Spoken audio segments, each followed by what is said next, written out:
I used to think disrespect had to be loud to matter. Shouting, insults, slammed doors. I didn't realize sometimes it comes disguised as a joke with a smirk. Before I tell you what happened that night, take a second to like this video and subscribe if you've ever laughed something off in the moment, only to realize later it cut deeper than you admitted. Some jokes aren't jokes, they're tests. It was a small get-together at our house. A few friends, music low in the background, drinks flowing, nothing dramatic. Just one of those nights couples host to prove everything fine.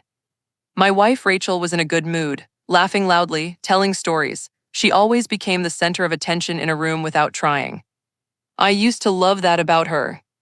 Somewhere along the way, I started feeling like I was just part of the furniture. The conversation turned to past relationships. You know how it happens, someone makes a joke about bad exes, everyone joins in. One of our friends laughed and said, "Man, thank God we all upgraded." Rachel smirked and raised her glass.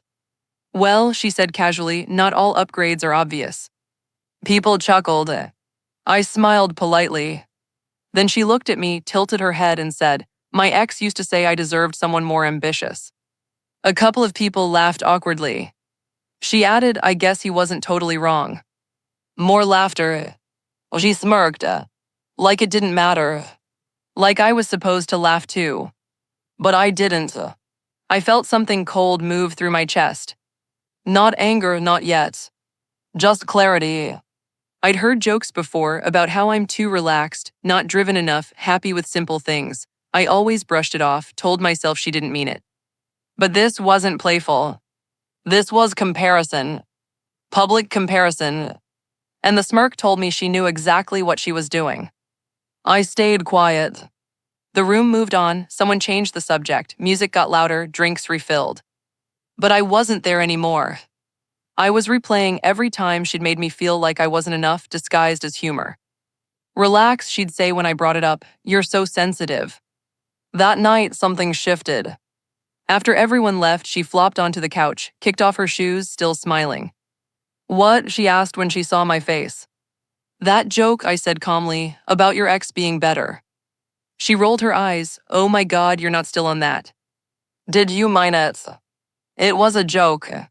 "Jokes are funny for both people," I said quietly. She scoffed, "You're being dramatic." There it was. Dismissal. I sat across from her. "Why did you say it?" She shrugged. "It was just conversation, don't make it a thing." But it was already a thing. "Do you think he was better?" I asked. She didn't answer right away. That silence said more than words. "Rachel." She exhaled. "He was more driven, he had bigger goals." "And I do." "You're comfortable," she said, "sometimes too comfortable." I nodded slowly. "So you think you settled?" "I didn't say that." "You didn't have to." She looked annoyed now. "Why are you turning this into a fight?" "I'm not fighting," I said calmly. "I'm listening." That made her pause. "Do you respect me?" I asked. "Of course." "Then why do you joke like I'm less?" She opened her mouth, then closed it. Because there was no good answer. "I've spent years supporting your dreams," I said, "moving for your job, working extra so you could take risks, and at dinner I'm the punchline." Her expression softened slightly, but pride held her back. "I didn't think it was that serious," she muttered. "That's the problem," I replied. "It was serious to me." We went to bed in silence. But I didn't sleep. Because something had become clear. Love without respect turns into quiet resentment. The next few weeks I watched. Not angrily, just honestly. The eye rolls when I talked about my work, the way she praised other men's success in front of me, the jokes that always had me at the bottom of the hierarchy. It wasn't one moment. It was a pattern. And once you see a pattern, you can't unsee it. One evening, I came home and she was on the phone, laughing. "Yeah, sometimes I wonder what my life would have been like if I'd stayed with him," she said. She didn't know I was in the doorway. She saw me and froze. "I didn't mean." "It's okay," I said calmly. Because now I understood. She wasn't joking. She was comparing. And comparisons kill what appreciation builds. We sat down that night. "I don't think you're happy with me," I said. She looked tired. "I don't know what I want." "Do you want me?" I asked. Another silence. That was my answer. I can't be with someone who sees me as the safe option while dreaming about someone else, I said. I never cheated, she snapped.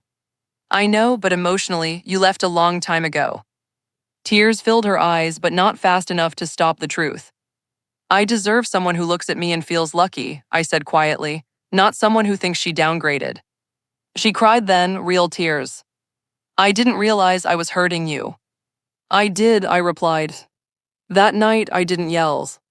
I didn't beg. I packed a bag. Wait, she said, you're leaving over a joke. I looked at her calmly. No, I said, I'm leaving because it wasn't a joke. I walked out, not because I stopped loving her, but because I finally loved myself enough to stop staying where I was quietly disrespected. Sometimes the loudest moment in a relationship isn't a scream. It's the silence of a man who finally understands his worth. She thought I stayed because I didn't notice. I stayed because I hoped she'd see me. But the night she smirked was the night I stopped laughing and started walking away.